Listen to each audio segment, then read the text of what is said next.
Esta temporada de El lado oscuro es una idea original de Danny McFly, producida en colaboración con Podimo, la principal plataforma de podcast y audiolibros en español. Hoy vamos a hablar de Alejandro González Iñárritu. El director mexicano ha conquistado Hollywood y al mundo entero con su cine. Un estilo único que ha sabido mantener transitando entre géneros y que nos ha regalado historias impactantes y profundas. Lo cierto es que, a pesar de ser tan relevante, tampoco ha dirigido tantas películas en términos absolutos. Únicamente 7. Amores perros, 21 gramos, Babel, Beautiful, Birdman, El renacido y, por último, Bardo. Pero como sabéis, no estamos aquí para hablar de su cine, sino de su lado oscuro. Para unos, un genio. Para otros, un tipo narcisista, egocéntrico y pretencioso. González Iñárritu ha acumulado algunos episodios controvertidos durante su carrera. Algunos enfrentamientos con actores, acusaciones de homofobia, la traición a su mejor colaborador y condiciones infernales en los rodajes, el último de ellos hizo que, según cuentan, recibiera una demanda por parte de su equipo. ¿Sabéis? Muchas veces los personajes de Iñárritu no son buenos ni malos, sino simplemente víctimas de circunstancias que les obligan a actuar, quizá no del mejor modo. Puede que eso es también lo que le pase al director. Pero para comprenderlo todo, como siempre, empecemos por el principio.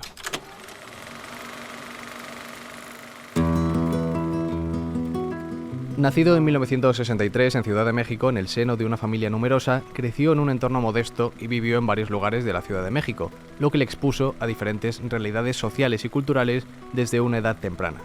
Su infancia estuvo marcada por la influencia de su madre, una figura importante en su vida que le inculcó valores como la perseverancia y el trabajo duro. Desde joven, Iñárritu mostró interés por las artes y por la narración. Sin embargo, su camino hacia el cine no fue directo. En su adolescencia decidió explorar el mundo y viajó a Europa y a África, unas experiencias que ampliaron su visión del mundo y que alimentaron su pasión por contar historias. A su regreso a México empezó a trabajar en la radio como locutor, director de programación y DJ. Este trabajo le permitió desarrollar habilidades en la creación de atmósferas y la manipulación del sonido, elementos que más tarde serían cruciales en su carrera cinematográfica. A finales de los 80 y principios de los 90, Iñárritu se trasladó al mundo de la publicidad dirigiendo numerosos anuncios y programas. Esta etapa le proporcionó una valiosa experiencia práctica en la dirección, producción y edición de contenidos audiovisuales. Aquí es cuando conoció a Guillermo Arriaga, con quien colaboraría en 3 películas y a quien traicionaría más adelante. Pero todavía no hemos llegado a ese punto. Con 37 años, Iñárritu decidió dar el salto a la dirección de cine. Fue una buena decisión porque su cine no solo ha emocionado a millones, sino que también ha ido acompañado de prestigio. Hasta ahora, todas sus películas han recibido como mínimo una nominación al Oscar. En su vida personal ha estado toda la vida casado con su mujer, María Eladia, con quien ha tenido 2 hijos, María Eladia y Eliseo. Sin embargo, la pareja vivió una terrible tragedia cuando tuvo que sobreponerse a la muerte de su hijo Luciano. Luciano nació de forma prematura y falleció poco después de su nacimiento en 1999. Esta tragedia dejó una marca duradera en ambos, afectando profundamente sus vidas personales y su perspectiva sobre la vida y la muerte, un tema que Iñárritu ha explorado mucho en su cine. Esta dolorosa experiencia influyó mucho en su trabajo y en su visión del mundo. La pérdida de Luciano se convirtió en una fuente de reflexión y de exploración emocional en algunas de sus películas, especialmente en temas relacionados con el dolor, la pérdida, la fragilidad humana. De hecho, fue al hijo que perdió a quien dedicó su primera película, que se estrenaría menos de un año después. En la dedicatoria final podemos leer: a Luciano, porque también somos lo que hemos perdido. Año 2000. Iñárritu tiene 37 años y ya es oficialmente un cineasta. Acaba de estrenar su ópera prima, Amores perros. Esta cinta marcaría su estilo en su primera etapa, con crítica social, historias entrecruzadas centradas en el drama, la culpabilidad, la redención, la venganza.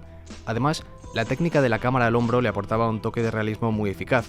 Esta sería la primera película de la llamada Trilogía de la Muerte, que completarían años después 21 gramos y Babel. Su primera polémica comenzó con una traición. ¿Recordáis que os he mencionado antes a Guillermo Arriaga? Fueron amigos y compañeros que trabajaron juntos durante la Trilogía de la Muerte, pero solo durante esas 3 películas. Tras ellas, Arriaga se sintió tan traicionado que rompió con él para siempre. Guillermo Arriaga es un guionista que escribió el guión de estas 3 películas. Ambos eran la simbiosis perfecta. Uno escribía, el otro dirigía. Arriaga entendía esta colaboración como un proyecto conjunto. Amores perros era una película de ambos, y así es como lo acordaron. Sin embargo, a medida que el éxito de la cinta crecía, Iñárritu relegaba a Arriaga a un segundo plano. Arriaga contó su versión en una entrevista. Dijo lo siguiente: "Toda la historia de Amores perros es muy personal. Contenía el nombre de mi perro, de mi mujer, de mi familia y de mis amigos. ¿Por qué es la película del director? ¿Tú me dijiste qué escribir o qué? Parte de la discusión con Iñárritu fue porque algunas revistas empezaron a decir que este señor era el director de mis escritos y eso lo enfureció. Yo no quito mérito a la aportación del director, es fundamental, pero no es como que fui su empleado. Trabajamos juntos, pero yo le di la sustancia para que la manipulara. Había un pacto entre caballeros, según contó Arriaga, un pacto que Iñárritu rompió. El acuerdo era que firmaran los dos la película. Arriaga participó en todos los procesos, el montaje, el rodaje, el casting. Quería que hablasen de la película como algo conjunto, pero Iñárritu jamás lo hizo. La noche de los Oscar del año 2001 fue una experiencia que marcó un antes y un después en la vida de ambos hombres. Amores Perros competía por el galardón a mejor película de habla no inglesa, aunque finalmente no se lo llevó. Esa noche es, a día de hoy, un recuerdo amargo para Arriaga. Es muy agridulce porque Alejandro y yo habíamos tenido un acuerdo de caballeros de que iba a ser una película de los dos y que íbamos a ir juntos a recoger todos los premios, pero ese pacto se derrumbó cuando salió la película. Sí me alegró que fuera nominada, aunque ese fue un momento muy agridulce. Sin duda fue una decepción para Arriaga, pero continuó trabajando con Iñárritu durante 2 películas más. Si te estás preguntando por qué, Iñárritu le convenció con la siguiente frase haciendo referencia a los Rolling Stones. Mira, Keith Richards y Mick Jagger no se hablan, no tenemos ni que hablarnos, solo trabajemos juntos. Hicieron 21 gramos y Babel, pero lo cierto es que lo fue excluyendo cada vez más y el trato entre ambos se fue enfriando. Tanto se complicó la relación que Iñárritu vetó la asistencia de Arriaga a la premiere de 21 gramos en Cannes, en el primer pase de la película al público, una película que habían creado juntos. La relación se complicó todavía más hasta el punto de que en Babel, Arriaga tenía prohibido por contrato asistir al rodaje. Cuando Guillermo Arriaga terminó el guión de la última, se lo entregó a Iñárritu y se marchó por otro lado. No se hablan desde entonces y no tienen intención de recuperar el contacto. Arriaga, mientras tanto, ha encontrado la felicidad como escritor de novelas y también ha tenido alguna experiencia en el cine como director. La más destacada es su película Más allá de la Tierra quemada. Sin embargo, nunca sabremos hasta dónde hubieran llegado juntos si Iñárritu le hubiera concedido el mérito que su antiguo colaborador creía que merecía. 21 gramos es una poderosa película de historias entrecruzadas, muy humanas, en las que el drama, la culpa y la muerte son el hilo conductor de diferentes personas. Fue la primera película que Iñárritu rodó en inglés en Estados Unidos, con estrellas como Benicio del Toro, Naomi Watts o Sean Penn. Sin embargo, 21 gramos ayudó a difundir una creencia falsa que continúa hoy. ¿Cuánto pesa el alma? Probablemente me respondas que 21 gramos. Es una cifra bien asentada en la cultura popular y a la que el éxito de esta película contribuyó mucho en propagar. Sin embargo, no es más que un mito. Está basada en un estudio que realizó un médico llamado Duncan McDougall. Sin embargo, llamarlo estudio sería ser demasiado generosos. La comunidad científica no acepta este estudio, ya que se realizó con una muestra de 6 individuos. No fue nada concluyente ni se ha podido demostrar nada. Sin embargo, la película 21 gramos ayudó a propagar esta creencia que quizá tú también tenías antes de escuchar esto. Babel fue otra película increíblemente poderosa. Su ruptura definitiva con Guillermo Arriaga marcó esta película, pero también hubo otros episodios que enturbiaron el rodaje. Es una historia que ocurre simultáneamente entre varios países: México, Japón, Estados Unidos y Marruecos. La protagonista de la parte japonesa es una chica sordomuda, y aunque es cierto que la actriz que la interpreta no tiene esta condición, Iñárritu sí que quiso incluir en la historia a personas sordomudas. El 80% de espectadores de una escena en la que se juega un torneo de voleibol tenían algún tipo de discapacidad auditiva, algo muy detallista e inclusivo. Sin embargo, otro pequeño pero importante gesto empañó estos intentos. Hubo una polémica en Japón, ya que el pase previo, en el que cogieron a las casi 500 personas que habían participado en la película para enseñarles el resultado final, vieron que la parte que transcurre en Tokio no llevaba subtítulos. Como os podéis imaginar, esto era terrible para esos espectadores sordomudos que estaban muy interesados en ver esa parte y que no podían comprender nada. Esto desató la ira en el país nipón. Ruruka Minami, una traductora de lengua de signos involucrada en el rodaje de Babel y en el casting, tuvo que iniciar una recogida de firmas para conseguir copias con subtítulos completos y que los espectadores con discapacidad auditiva pudieran disfrutar de la película. Quería que este colectivo no se sintiera ignorado, ya que fueron una parte fundamental para el desarrollo de esta película. En 2008, Iñárritu rodaría Beautiful, una película que transcurre en Barcelona y protagonizada por Javier Bardem. Aquí ocurrió un polémico episodio que algunos califican de homofobia por parte del director, que sin embargo no salió a la luz hasta 2023. Rubén Ochandiano tiene un papel en la película como un policía, y el actor contaba en una entrevista en el programa La Script que Iñárritu tuvo una actitud bastante fea con él cuando descubrió que era gay. Al director, a quien Rubén se refirió como un macho alfa mexicano, debió de sorprenderle cuando descubrió que a Rubén le gustaban los hombres. Durante un par de días hubo rumores en el set de que lo iba a echar, y durante esa incertidumbre el actor lo pasó fatal. Rubén Ochandiano al contarlo trató de quitarle importancia, diciendo que desde 2008 afortunadamente hemos avanzado mucho en temas como la homofobia, pero que en aquella época podía resultar problemático. También contaba que a raíz de eso Iñárritu le hizo cambiarse el pendiente de sitio. Rubén lo llevaba en la oreja izquierda y su personaje también debía llevar pendiente, así aparecía en el guión. Pero según cuenta el actor, Iñárritu debió de creer que el pendiente en la oreja izquierda tenía algún significado oculto y para la película le pegaron el pendiente en la otra oreja, en la derecha. 2014, año en el que Iñárritu sorprendió a todos con Birdman o La inesperada virtud de la ignorancia. Una gran película compuesta por un plantel de brillantes estrellas como Michael Keaton, Naomi Watts, Emma Stone o Edward Norton. Esta cinta terminó de consagrarlo y fue reconocida en los Oscar con 4 estatuillas, incluyendo la de Mejor Película y Mejor Director. Todo un orgullo para México en una época en la que la administración Trump en Estados Unidos era especialmente dura con los inmigrantes latinos. Con respecto a Birdman, hubo una pequeña polémica cuando Iñárritu en una entrevista criticó el cine de superhéroes, un género al que calificó de genocidio cultural. Una respuesta lícita que reflejaba su opinión, pero que sin embargo enfureció a una parte de la audiencia. Este comentario también inició un rifirrafe con quien era la cara visible del género de superhéroes en aquella época, Robert Downey Jr., que interpretaba a Iron Man en las películas de Marvel. Cuando le contaron a Downey Jr. las palabras de Iñárritu, él respondió con ironía: "Yo lo respeto mucho. Creo que para un hombre cuya lengua materna es el español, poder construir una frase como genocidio cultural dice mucho acerca de lo brillante que es". En este caso, la respuesta habla más de la ignorancia de Downey Jr. que de la supuesta osadía de Iñárritu. Aquí puedo decir sin paliativos que Robert Downey Jr. se comportó como un imbécil y lo que él creyó que era una respuesta elegante es en realidad una enorme ofensa a millones de personas de distintos países que hablamos una lengua tan rica como es el español. Robert Downey Jr. también se merecería él solito otro episodio del Lado Oscuro, por cierto. Con El Renacido, de 2015, Iñárritu volvió a reclamar su sitio en el mundo del cine.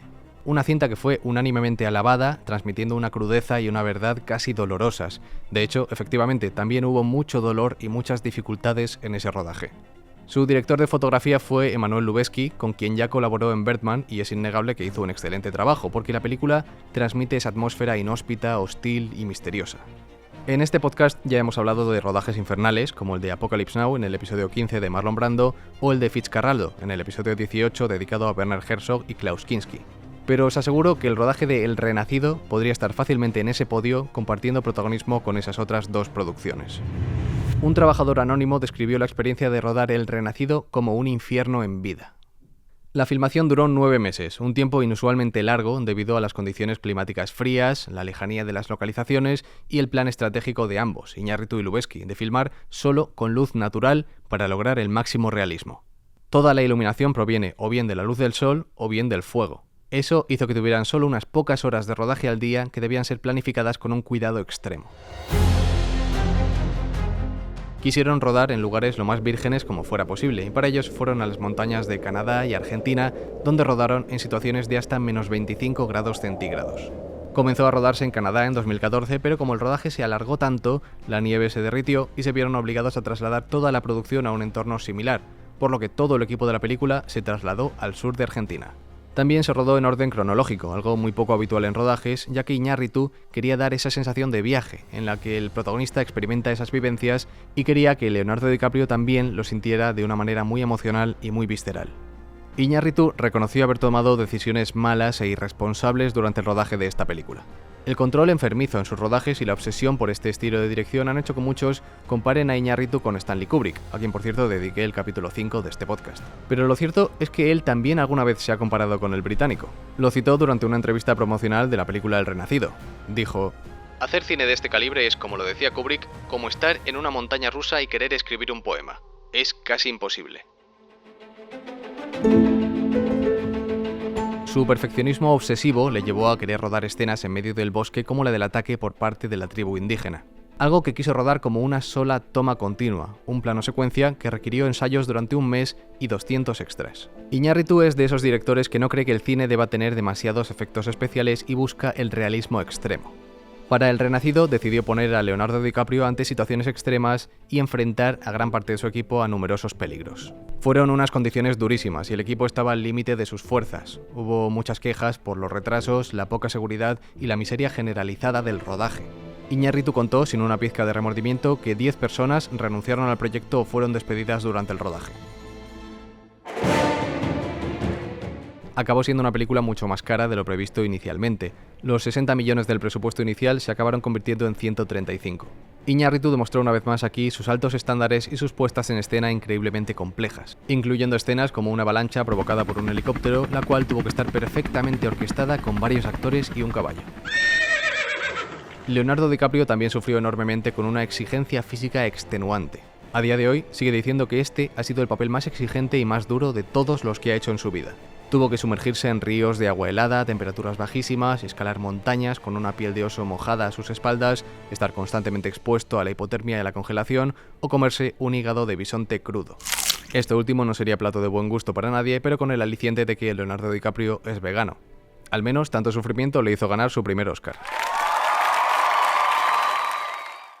Pero, queridos amigos y amigas, me he dejado la historia más grave del director mexicano para el final. Y es acerca del rodaje de su última película, Bardo, falsa crónica de unas cuantas verdades, de 2022. Esta película es un viaje onírico en el que el director refleja experiencias de su propia vida mezcladas con metáforas visuales, fantasías y elementos surrealistas. Es una película que fue acogida con críticas muy negativas y calificada de pretenciosa. Pero no quiero hablar tanto de la película en sí, sino de su rodaje. Una experiencia traumática, angustiosa y horrible para muchos de los extras que participaron en esta película. Fue un terrible trauma para mucha gente que de hecho acabó con una supuesta demanda judicial para el director. La actriz mexicana María Rojo así lo reveló en una entrevista a principios de 2024. Dijo que es un brillante cineasta, pero que un genio no debería tratar mal a la gente ni de hacer un infierno de todo lo que filma. Acto seguido procedió a relatar unos supuestos abusos del director al grupo de extras que participaron en la película. Sufrieron unas condiciones tan penosas que incluso interpusieron una demanda contra Iñárritu. Debo señalar que lo de la demanda judicial es algo que dice la actriz María Rojo en esta entrevista, pero no he encontrado evidencias de que la demanda sea real.